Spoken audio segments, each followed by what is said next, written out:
Hello mga ka-farmlat, kamusta po kayo? Ayan, welcome po sa ating vlog. So for today's video mga ka-farmlat, papunta tayo ngayon sa binibentang beach. Ayan, ubos na po yung 4 at bayad na po ng mga buyer. So eto pong dalawang natitira. Tara, silipin po natin. Etong bibisitahin natin mga ka-farmlat ay hindi to pinagpilian ha. So nagkataon na yung mga nagpa-reserve po nito ay nag-back out. So kaya available pa siya. Kaya dun sa time ng bayaran, so naging available pa siya yung 4 yung natuloy. So pero parehas maganda po ito mga ka-farmlat. So ayan, malapit na po tayong makarating. So ito po yung mga madadaanan once na makapunta po tayo sa property. So from highway mga 20 minutes drive. Ayan, nandito na tayo sa property. Yun nga lang, may mga cemented, may rough road pa. Pero pasok naman po yung mga SUV type. Sedan pasok din, pero yun, daan-daan nga lang. So yan, nandito na po tayo sa property. So tara, umpisa na po natin to. Pero bago yan, pasilip ko muna sa inyo yung kagandahan ng property. So intro muna tayo ng konti. Hawakan mo ang aking kamay at tayong dalawa'y mag-asik ng kaligayahan.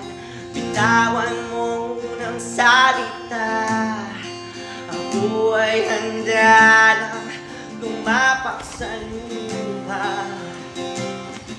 Tapos na ang paghihintay, nandito ka na, oras ay nainip, magdahan-dahan, sinasamsam bawat gunita, na para bang tayo'y di natatandahan. Gayang lu'y nasa muli, sambit na ng iyong mga labi. Parang isang panaginip, muling mapagbigyan. Tayo'y muling magkasama, ang dati ay baliwala. And ayun ang mga farmlat. Ayan, maraming salamat po sa nag-avail sa lot 2, lot 3, lot 5 and 6. So ayan, ang available po natin lot 4 and lot 1. So ayan, congratulations po sa mga nag-avail and maraming salamat sa tiwala niyo. And ayun mga ka-farmlat, magpapasalamat po tayo sa ating sponsor, yung buyer natin from Bulacan. So ayun mga ka-farmlat, siya po yung nagpa-reserve sa atin ng 4 and 5. Nung pag-tripping niya po, talagang gustong-gusto niya, and then nagbigay pa ng another 50,000 na pang-reserve dun sa lot 3. So yun nga lang mga ka-farmlat, so nung naibisita niya yung misis niya, hindi sila ganun ka 100% sure. So nag-back out po sila. Pero yun mga ka-farmlat, ang good thing naman, sabi ko, sir, paano tong reservation nyo? Hindi ko pa na po nabibigay yung inabot niya. Sabi niya, Chef, gamitin mo na, ibili mong motor. So yun, kaya sobrang pasasalamat ko po talaga sa buyer. Hindi ko in-expect, hindi ko nakalain na ibibigay niya yung worth 150,000. Bigay lang po ha. So ayan sir, maraming salamat po sa iyo. So hindi na po kita papangalanan gaya ng request niyo. Nawa po ay mas dumagsa pa po yung biyaya po sa inyo mula po sa ating Amang Liwanag na nasa langit. And sa buyer din po nung lot 1 na nagpa-reserve na hindi po tumuloy. Ayan. Maraming salamat po sa pagbisita nyo, sa pagpunta nyo dito. Hindi man tayo nagkatuluyan, pero sobrang thank you rin po dahil nagkakilala tayo. And sobrang bait nyo rin po. So yun, accept naman po natin yan. Ganun po talaga sa sales, na may mga buyer po talaga na mabilis magdesisyon, pero mabilis din pong magbago yung isip. May mga ganun po talaga. May mga buyer naman na ang tagal magdesisyon bago sila mag-go, pero pag nag-go talaga, talagang go na go yan. Kahit medyo nag-back out yung seller, yan, inaano pa rin namin na ituloy. May mga ganun po talaga. So yan, umpisa na natin to mga ka-farmlat. Hello mga ka-farmlat, kamusta po kayo? Ayan, nandito po tayo ngayon sa Ragay, Camarines Sur. Ayan, ang oras po natin ay alas 5 na. Pero ayun, sinadya natin to dahil yun, para maubos na agad. Dahil 4 na po yung sold dito. 2 na lang yung available, and sana po tayo makabenta nito mga ka-farm lot. Dahil sayang, napakagandang beach lot po nito at napakamura pa compare sa mga karatig na mga naikot natin ng mga beach property pa dito sa Ragay Camarines Sur.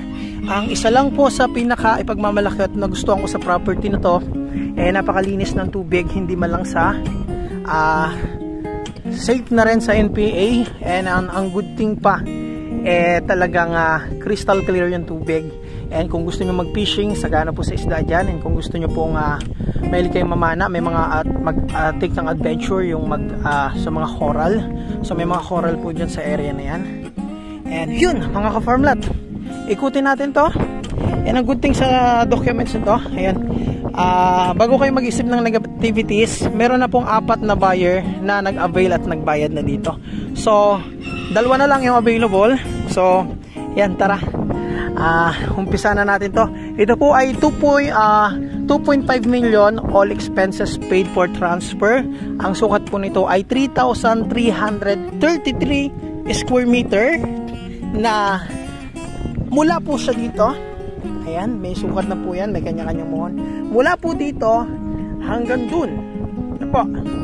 So pag park mo na sasakyan, ayan po ang kalsada, lote na.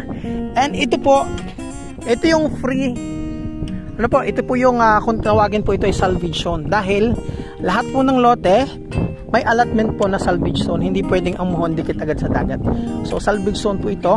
And ayan, kung makikita nyo, napakaganda ng ambience dito sa lot 4. So matatanaw mo ito, ayan, and andito po yung sunset view pag nandito ka sa property.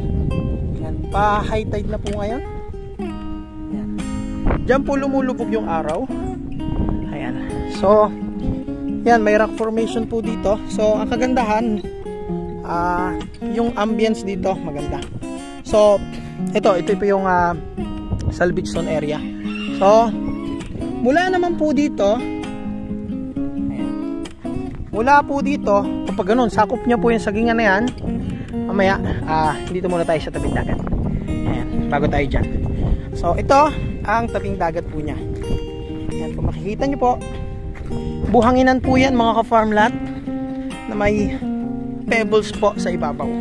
Ayan, kung makikita nyo, buhangin siya. Ayan, buhangin na may mga pebbles. Ayan, ito po ang tsura ng mga bato-bato po dito. Yun nga, gaya ng sabi ko, pwede nyong hakutin yung mga bato-bato na malilit na yan. Pwede nyong i-gawing design sa garden. Kung gusto nyo mag-garden dito pag na-avail nyo na, kasi maganda po yung mga bato. Ayan, so para pag inalis nyo yung mga bato-bato na yan, buhangin na dito. So kayo na pong bahala na kung ano man po ang gusto nyo gawin. Kung nandito na po kayo, kung gusto nyo mag-fishing, ayan, so pwede po kayo dito magpwesto sa rock formation na to. Kung gusto nyo maligo, ayan, dito po ako naliligo minsan pag nandito ako. So ayan, yan po ang itsura ng lot 4. Yan, may mababang buko na pwede nyong kunan kung gusto nyo magbuko. Yan, yan po ang mga bato dito, magaganda. Tapos may mga buhangin din naman. Buhanginan, ang ibabaw po ay coral. So yan, bali mga ka-farm lot, pupunta man tayo dito sa kabilang muhon. Ito po yung muhon. Yan, dito sa kabilang sakop. Yan, hanggang dito 16 meters po ang frontage nya sa beach. Ayan, yan po, 16 meters yan. Mula dito hanggang dun, ikutin naman natin yung likuran, kasi naikot na po natin yung harap. Ito po yung harap, and ito naman po yung likod. Ayan. So kalsada, then ito po, sakop nyo to. May bahay pala dito dati. Yan o. So ngayon wala na. So ito po mga ka-farm lot yung lot 4 and marami siyang saging. Yan. May saba mga ka-farm lot. Saba. And may sakop nyo po itong kakao. Yan, may bunga yung kakao. Lot 4 po ito. Yan. Yan, sakop po itong nyog. So ang linis po ng lot 4, nalinisan na. Yan. Tapos sakop po itong elevated area na to. Parang maganda dito sa area na to. Yan. Ito po, may mga buko, ayan, mga saging na saba po. Mga namumunga na. Ayan. Tara, tingnan pa po natin yung likod nito. Ayan. Yan, sako pa rin natin tong mga sagingan dito sa likod.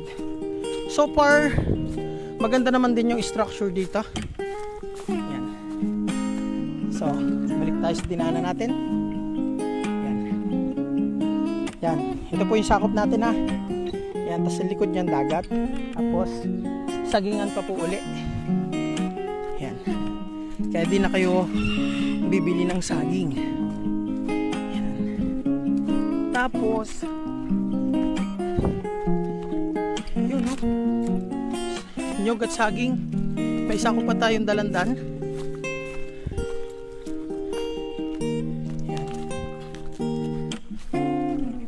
Parang sakop natin ang isang puno ng dalandan dito.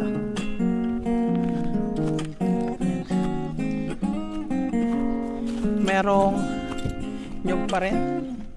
Maganda rin structure nitong lot 4 mga ka-farm lot. Itong pagkahili. Itong hili part na to. Maganda dito sa likod. Hindi siya nakaganon ng tagilid. Nakaganyan siya, naahon. Yan, malinis na. Maganda ng i-tripping. May kukuha na sana nito. Ayun. Hindi na tuloy, kinulang ang fund. Yung isa. May kukuha na daw sana. Ayan. Ganda rin, no? Lot 4 malinis na. Tayo.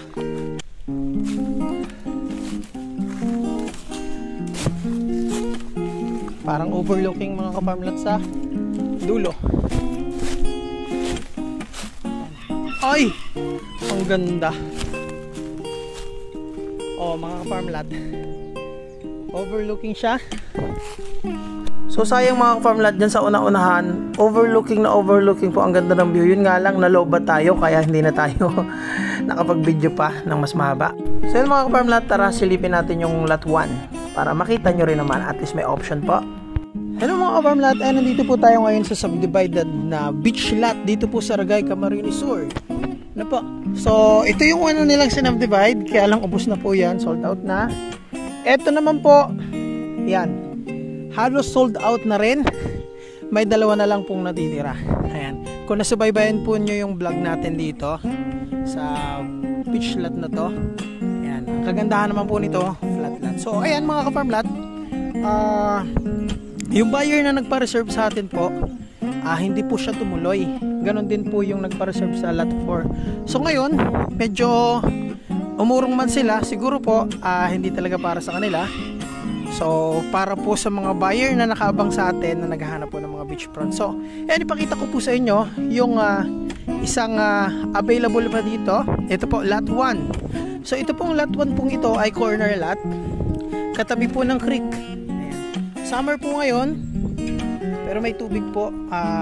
Bali may bukal po dito kaya kahit paano may tubig. Pero ito pong creek na to mga ka-farm lot, ayan, kung makikita nyo, hindi naman po siya creek na yung tipong yung buhay na yung mabaho, may ano, kung ano man. So yan po ay may daan lang po ng tubig pag naulan, pero bukod doon may bukal po yan. Ayan. Kaya kahit pa paano kung makikita nyo, low tide po, pero may unti-unting naagos papunta doon.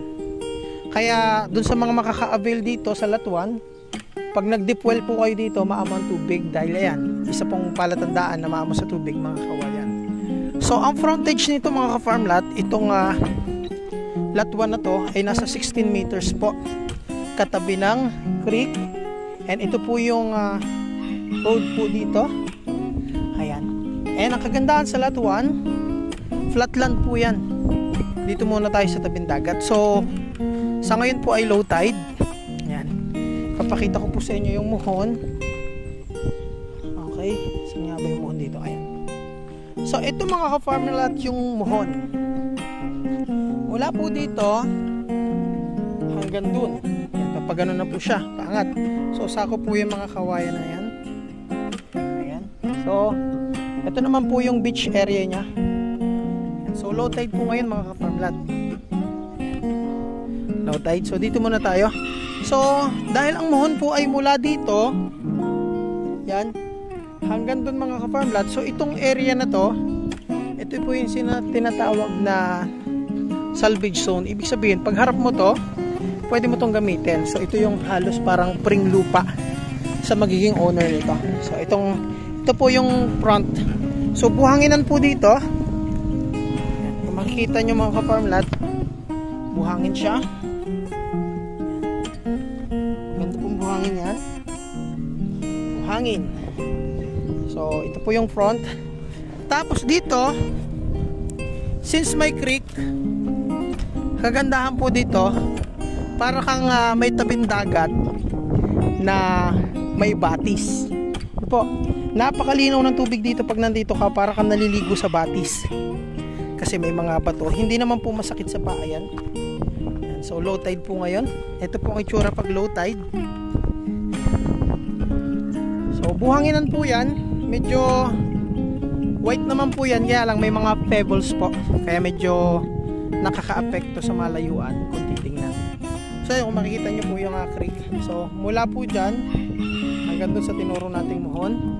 Ayan, Nyugan po yan. So tingnan po natin ang dagat dito.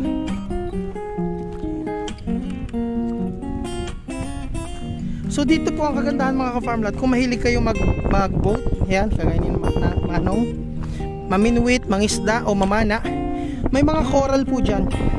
So maraming buyer naghahanap ng may mga coral area sa mga beach na malapit sa kanila. So kasi nung naliligo po ako dyan, ano po, may nakita po akong coral dyan, yung halaman po na pag namuo nagiging coral siya.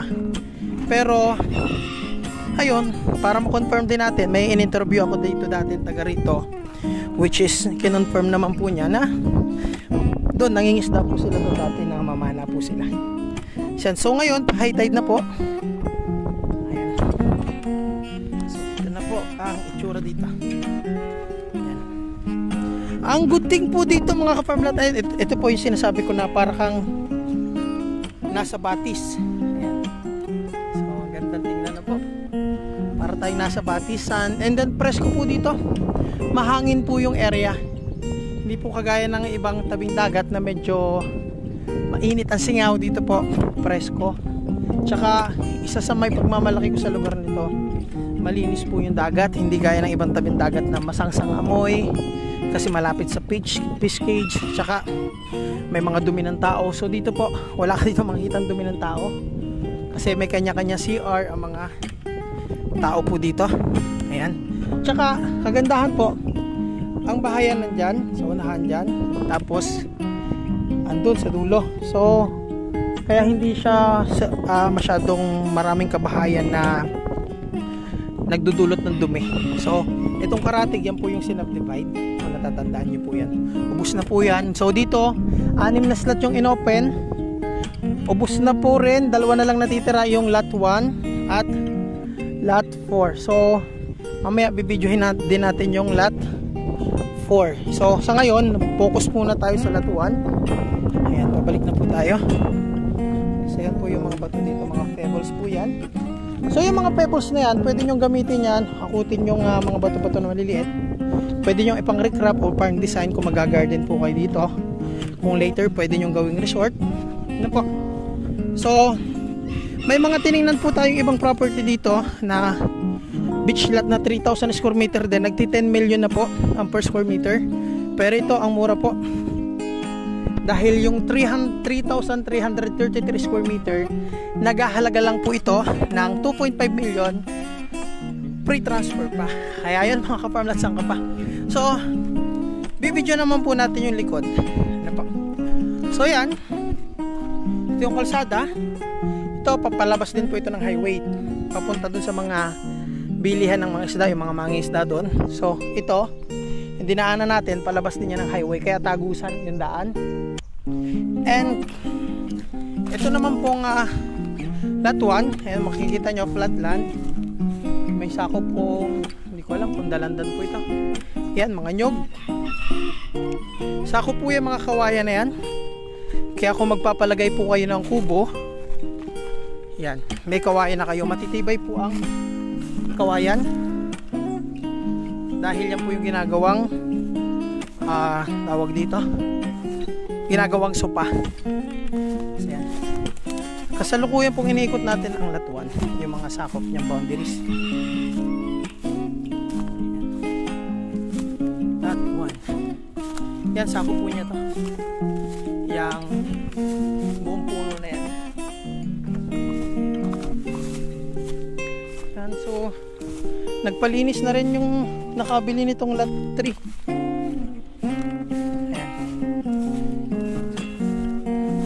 Ayan, sagana pala po to sa kawayan. So kahit ang pwedeng gawin makakabili dito, ipatagkal na tong kawayan, tsaka yung sako pa doon, tsaka yung dito. Yan, tas kunin na yung mga mapapakinabangan pang kubo or pwede mong gawing bakod yan. Tapos iwan na lang tong ibang kawayan. Ganyan, ganda, linis tingnan. So yan, pwede pong iwan. Tapos likod mga ka-farmland, maganda yung likod niya, pa-elevate. Ayan, pa-elevate ang likod. Ayan. So ando po tayong dagat. So ang ganda ng pagka-structure ng lupa dito, kasi banayad na ahon.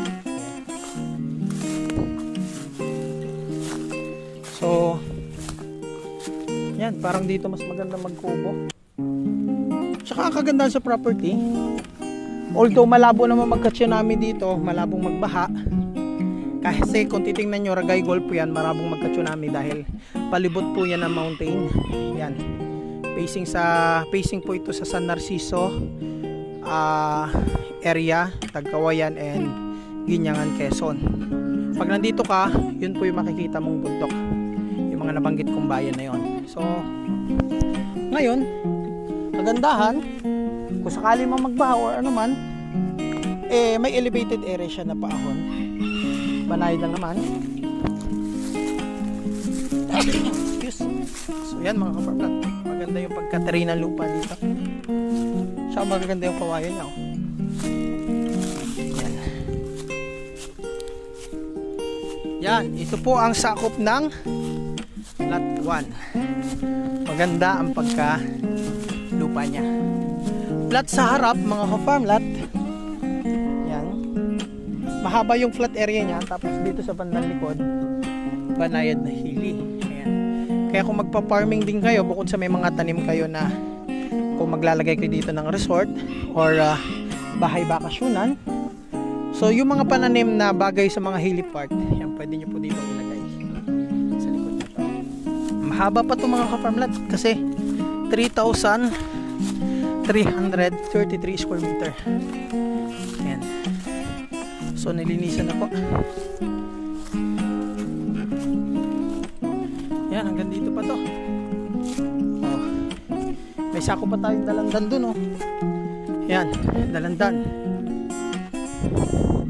Dalandan tsaka mga nyog, mga buko. Oh. Yan.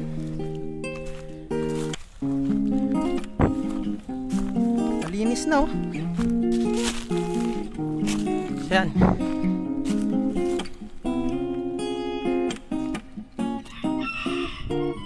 So, kung nandito ka, overlooking po dito.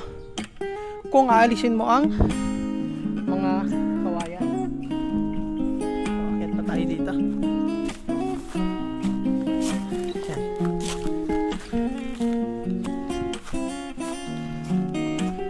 May saging. Ito, dalandan. May pinya po, oh. Pinya. Dalandan. Saging likod. Dito tayo. Ito pinya po mga kapamilya to. So buhay ang pinya dito. Saging. Dalandan.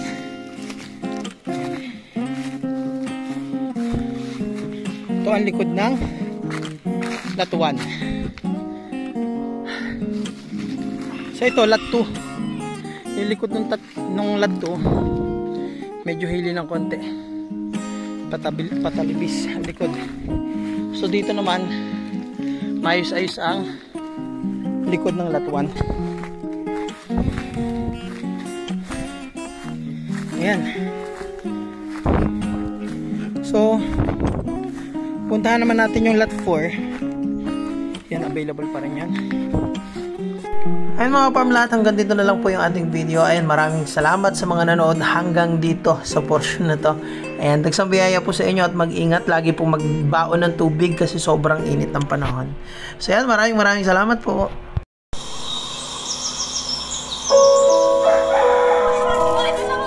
Ang sarap mamuhay sa probinsya. Sariwang hangin at ang sarap sa tenga ng tawa ng mga bata. Ang sarap dito tumanda. Kaya kung wala ka pang probinsya, handang tumulong ang grupo namin para mahanapan po kayo ng retirement plan. Investment farm, ganun din ang bakasyonan.